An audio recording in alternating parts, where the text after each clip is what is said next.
Welcome back to our collective experiences. I'm Sean, your host and fellow experiencer.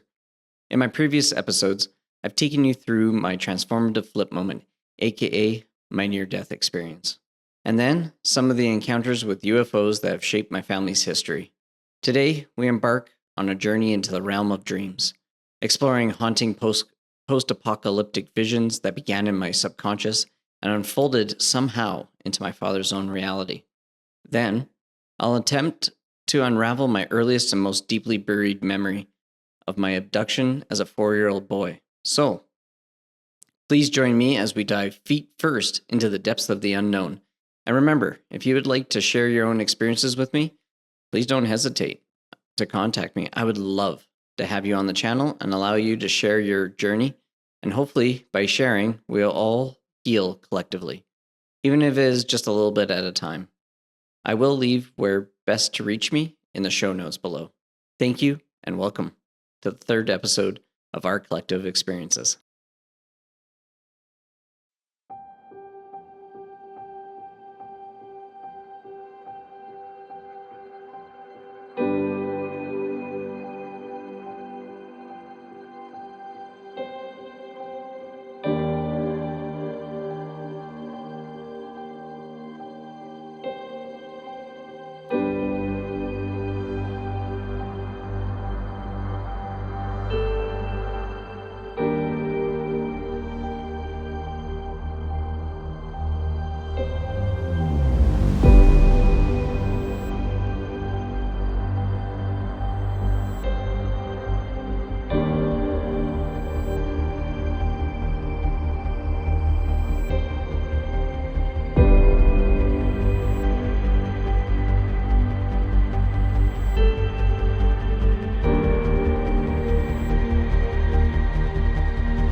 I'm at my parents' new property, and it is one of my favorite places in all the world. It is 80 acres of old-growth forest. There's a picturesque beaver pond, and the land overlaps with the northern end of 11-kilometer deep Albertan lake. Deer, moose, coyotes, and even endangered wood toads, and all other manner of small creatures call this slice of paradise home. There is an old, long-abandoned house filled to the brim with remnants of the last owners, with thousands of books, records, and all other sorts of treasures mixed in with the trash. It's a prepper's paradise. The 300-foot-long workshop is also doing its best and is conditioned to hold back its 8-foot-tall contents from spilling out onto the grass. We have a school bus too, long forgotten and abandoned, its tires sinking into the ground, and it's becoming one with the land. We call it the magic school bus. Beep beep, Miss Frizzle. Because every time we look in it and are needing something, my mom rummages through the contents that are stacked to the roof inside it, and lo and behold, there it is. When first exploring this magical place, we literally stumbled onto 6 abandoned foundations of what used to be commercial greenhouses, hidden amongst the grass and trees. This land has a quiet and contemplative nature, but there also lingers an energy of pain, of past sorrows, and of joys that seem to echo through the very land. You can almost feel in the air that things have happened here long before we stepped foot onto the soil. The sun is beating down on my head, and I'm sweating profusely in my perch at the top of the massive and imposing old pine tree. The needles keeping me awake by piercing through my clothes and pricking my skin every time my body insists on trying to get the rest it desperately craves. The sun is golden, with streaks of orange and rose crossing the sky and light up the small scattering of clouds. The golden tall grass that is in front of the house lazily swaying in the light breeze, and my hands are slick with sweat gripping my favorite hunting rifle, which offers comfort in this world where there is little anymore. My clothes are dirty and old. It's my hunting camo, but they appear as if I've been wearing them every day for months straight, and they stink. From my vantage point, I can see the back of the house, up towards the long, sprawling shed, and the line of trees running parallel to the gravel road and up towards our entrance. I'm calm and relaxed, and feel like this has been my everyday for some time now. Despite the intensity of focus, scanning the perimeter for danger and the sheer exhaustion, I whisper into my radio that is fastened to my chest. It's nothing fancy. It's just a regular handheld radio that you can get in any store. Check. A chorus of clears whispers in my ear. I recognize the voices, and I can feel and sense their exact location, and where they are hidden in and amongst the trees and grass. Even though my eyes can find no trace of them, I know where they are. We have had a lot of practice at this. My friends, brother, and father are all out there, waiting and watching. And as the sun starts to set, casting long shadows, tricking the mind into seeing shapes, we hear the familiar but almost forgotten hum of a vehicle coming down the road. It slows at our entrance and pokes cautiously down the gravel and overgrown driveway. Hold. Check it out. Same as last time. I can feel the occupants from the distance. And it's strange how I know before I can see them, but I know there is a man, a woman, and a child in the Jeep. As it creeps down the driveway, I carefully and methodically make my way down the rungs that are attached to the tree. I reach the bottom and trudge up the incline, not bothering to cover or hide where I come from. I walk along the back of the house, stepping over garbage and furniture that still sits there as a reminder of the previous occupants of the land. As I approach the side of the house, I glance around the corner and see the vehicle has stopped and the strangers are looking around them. The man's eyes and energy emanate caution and distrust and worry. I sling my rifle over my shoulder and step into view.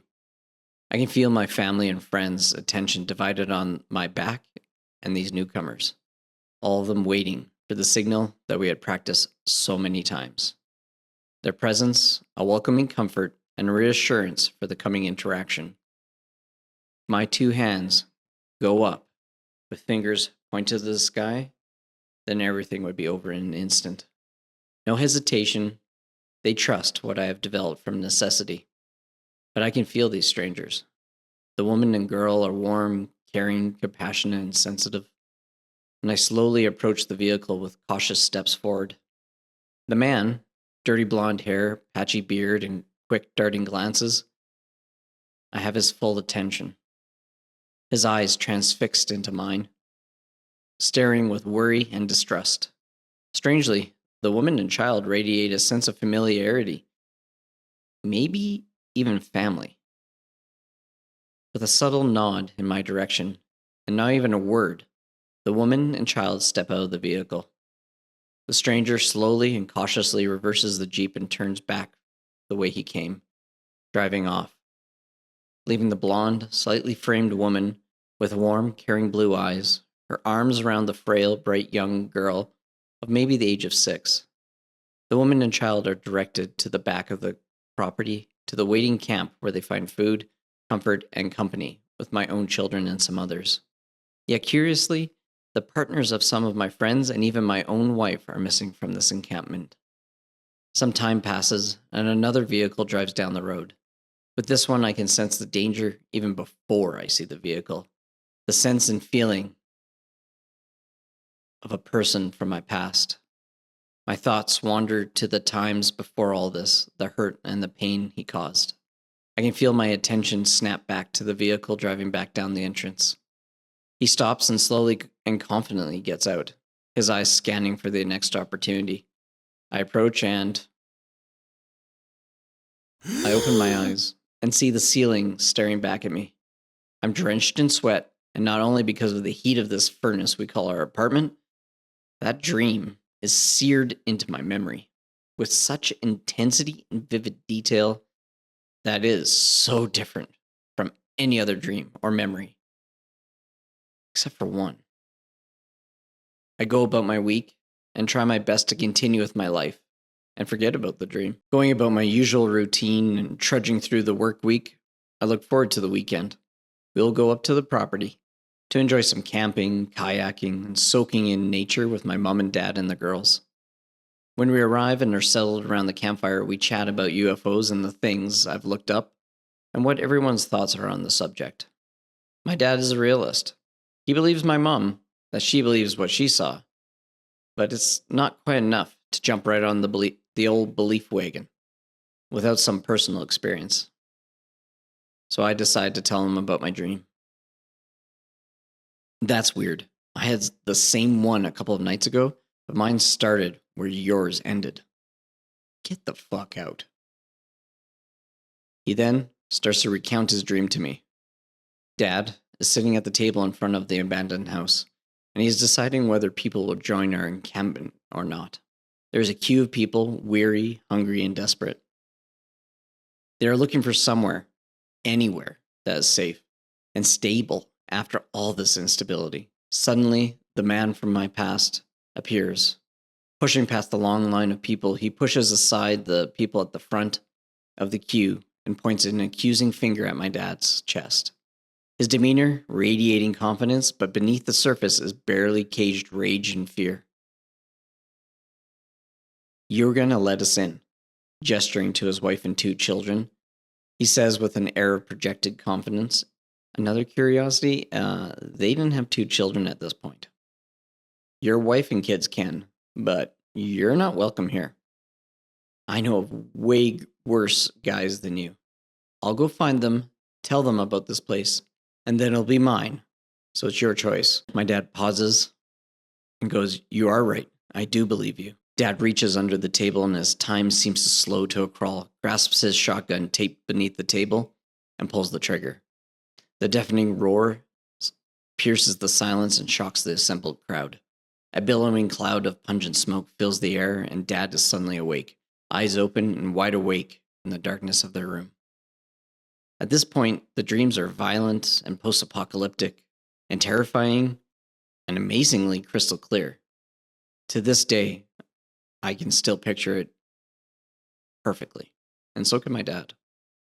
This intensity has happened before, but never a dream where one starts in my mind and continues in someone else's.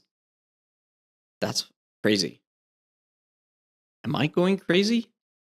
How does any of this even happen? All I know is I need to get ready. I need to start prepping. I already know how to hunt, but I really need to step up my game on homesteading, canning, and our trailer really isn't going to cut it. We need a cabin at least, maybe several. I'll add this to my growing list of knowledge that I am cultivating. I need to know more because none of this is making sense. But I have things I need to do because we're drowning in debt. Court fines, lawyer fees, and I'm working full time. My wife can only work Instacart and Skip. If I'm going to prepare, I have to figure out this mess. And fucking fast. The only thing I have that is worth of anything is 132,000 Dogecoins that I bought 13 years ago for $120. I just looked up the price and it's skyrocketing. It's now worth $70,000 Canadian. Like, I know that's like €5, which is like maybe a cup of coffee in Europe, but still, for Canada, that's good. This would solve so much. But there's a problem, and it's an insurmountable obstacle. The password that was scribbled on a small scrap of orange paper that sat on my desk is long gone. No brute force attempt has worked, and I can only remember 3 of the 12-digit alphanumeric password that was randomly generated, but like my life, not even close. There ain't no cigars. I've been reading about hypnotherapy, and I'm fascinated at the prospect for remembering a long-forgotten password. And it's only $100. Screw it. I'm going to do it. It's so worth it if I can get my digital wallet. The reward certainly outweighs the risk of $100. I scour the internet for reviews, and I find one that seems to fit the bill. His name is Wally. Wally! And he does regression hypnotherapy. I book an appointment and arrive at his home. He is warm, kind, and an inviting man. He has a slow gait that matches his age, but his eyes are young, youthful, and full of life. I like him, and I instantly feel a sense of trust and comfort emanating from him, and I feel I'm in capable hands. Wally outlines the procedure and the methodology that he will use during my session. He reassures me everything is safe, and I don't have to worry about anything. He directs me to the room, and I take a seat and relax in the lazy boy, and close my eyes and start to listen to his voice. Listening to his slow, warm voice, I surrender to the process, and slowly, a picture starts to form from the blackness of an escalator, which I approach. Taking a confident step, I start traveling downwards, ever so slowly heading down into the blackness, deep into my subconscious and into the unknown. This seems to go on forever, and I swear this isn't working. I feel totally awake, albeit I'm on an escalator in pitch black. Time seeming to have no meaning, I reach the bottom and I step out onto the black floor. There's a thin film of water that doesn't wet my feet and barely reaches the sides of my shoes. This area is empty except for my favorite blue lazy boy, which I inherited from my grandfather with a single old-fashioned lamp standing beside it. I walk over to my old blue and collapse into it, relaxing and feeling the old familiar fabric. I run my hands up and down the arms, kick back and relax. I take some very deep and slow breaths, and I start to rise away from my body, and I float higher and higher just like a balloon. I see something similar to an exploded view of a dollhouse. All the locations of everywhere I've ever been reachable, and at the same time it looks so much like a tesseract in Interstellar. It's layers and layers of my memories, but from a higher perspective, like a camera in a scene instead of from my eyes. Layers and layers of them, all with different emotions. I float to my basement in my old house, and I can smell the dampness and the familiar chill. I love it in the summer. I float further down until I see myself busy typing away on my computer, my body and the darkness lit by my monitor. The low buzz of the monitor and the tapping of the keyboard are so familiar and comforting. I see what I'm doing. I'm setting up the Dogecoin wallet, and it's generating the password. I can see myself writing it on the piece of orange scrap paper. ACEX19. Shit, I can't read the rest. Damn. But I feel that there's something lurking still here in my memories, and I can feel something unlock that draws my attention from the reason I came here. And it's so far away, it must be from my childhood. I feel it at the edges, and I can feel the fear and terror of it from here, but it's so distant. And it wants to be seen. It's so intense. It threatens to swallow me whole. I open my eyes to Wally. He tells me that was interesting, but we didn't quite get what we needed. But not to fret, because sometimes this takes a while. He wants me to take the recording of the session and listen to it once a day and do the regression for a week. I thank him and transferred him the fee. I go home slightly discouraged, but I'm optimistic. It's my mind. How hard could it be to be unlocked? I go to bed that night exhausted as usual and ready to sleep. With all the weed I'm smoking, I'm able to keep the dreams to a minimum, and I'm hardly dreaming right now. There's no reason to suspect that this evening will be any different. The liquid is warm, thick, viscous, and green. I struggle to break the surface, and I feel the warm liquid threaten to suffocate me. As I struggle against the green soup, I breach the surface and take a gasp for air. I blink and clear my eyes and see that I'm in a dark and gray room. I'm in the middle of a pool filled with this goopy liquid, and I see other children crying and screaming in the corner of the room huddled together. There are various ages and colors, but the commonality is that they're all really terrified. I'm barely treading water, and I try to make my way to the edge. My tiny arms struggle against the green liquid, and exhausted from the struggle, I barely climb to the edge and haul my tiny body up and out of the pool. I race over to the group of naked children and grab for a blonde girl with kind blue eyes and the lightest blonde hair. She wraps her arm around my scared and shivering naked body and pulls me close. I squeak out a question.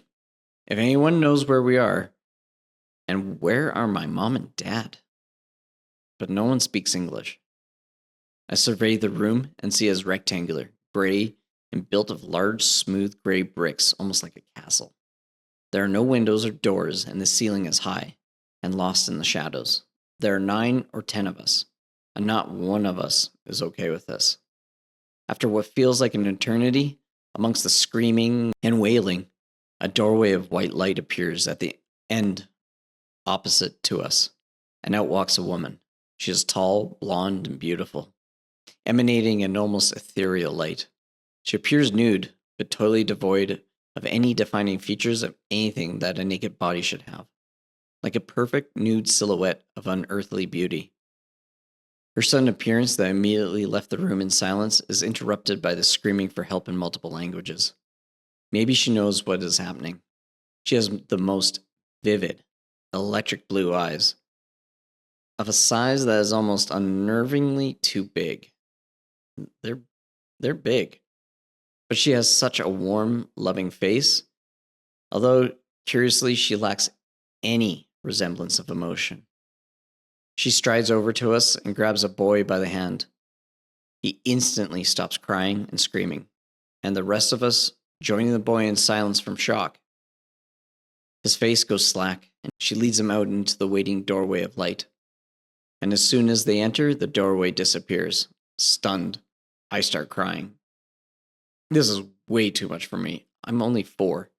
I want my mom, and I don't want to be here anymore. What feels like hours, but could have been minutes, the door appears again. And again, she walks in and takes another of us by the hand. Each time, the instantaneous halting of the tears and screams and bliss falls over the child's face. I know I don't want this, but I can't do anything. I can try and bite her, but I'm really scared. The girl's scared too. I can feel the way she is gripping my hand and shoulder. The room looks like it should be cold, and I should be shivering, but it's surprisingly warm. My tiny body is already almost dry from that green, slimy liquid in the pool, and there is no steam or any smells that I recognize. The room looks so much like how I imagined a dungeon in one of the fairy tale books would look like. Big gray blocks stacked on top of each other, perfectly smooth and in alignment.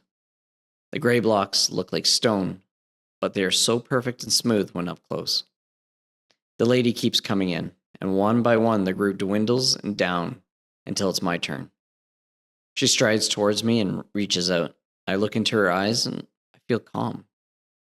I grab her hand and I'm not scared anymore. I don't feel panicked, and I know everything is going to be okay. I feel a sense of love I had never sensed until that point. It was overwhelmingly amazing. She leads me through the opening, and I'm in a white hallway that has no hard edges. From my perspective, the hallway is wide and tall, and the walls are perfectly white and smooth as well, like my mom's Corningware. I want to feel it with my hand, but I can only walk forward and only move my eyes. The floor, walls, and ceiling mold perfectly together, and merge with no apparent edge, as if formed from one piece. The hall is brightly lit, but there are no lights, and the light is coming from all the surfaces, as if it is glowing, almost bioluminescent, and there are no shadows.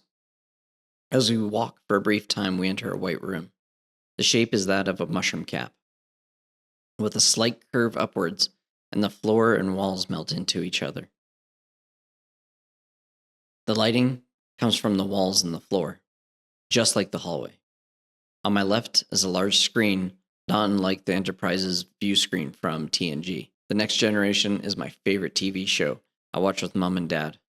On the giant view screen, I see just empty black and tiny points of light. It could be underwater, It could be in space. I have no idea. In the center of the room, there sits a table with the appearance of white plastic that is held up by a single large leg that is similar to a mushroom stem. She leads me over to the table, and I lay down on it and wait. It's not cold or hot, nor is it hard or soft. It looks like it should feel like plastic, but it doesn't. I sense movement behind me, and the lady is already leaving. To get another one, I'm guessing. She leaves without a word, and I am left there, laying on the surface, staring at my toes and at the screen.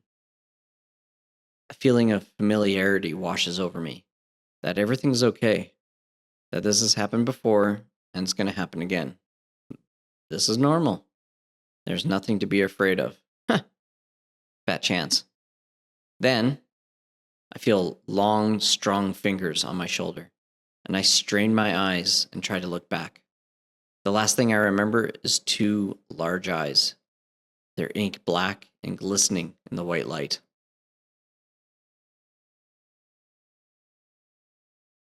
Thank you once again for joining me. I hope you found this episode engaging, and if you have any experiences of your own you'd like to share, please reach out to me. I'm eager to connect with any fellow experiencers and foster a supportive, understanding, and welcoming environment where we can openly share our journeys and experiences, which I hope will allow us to heal and bond over our shared experiences. Your participation enriches our collective narrative. So, until next time, on our collective experiences, with all my gratitude, take care.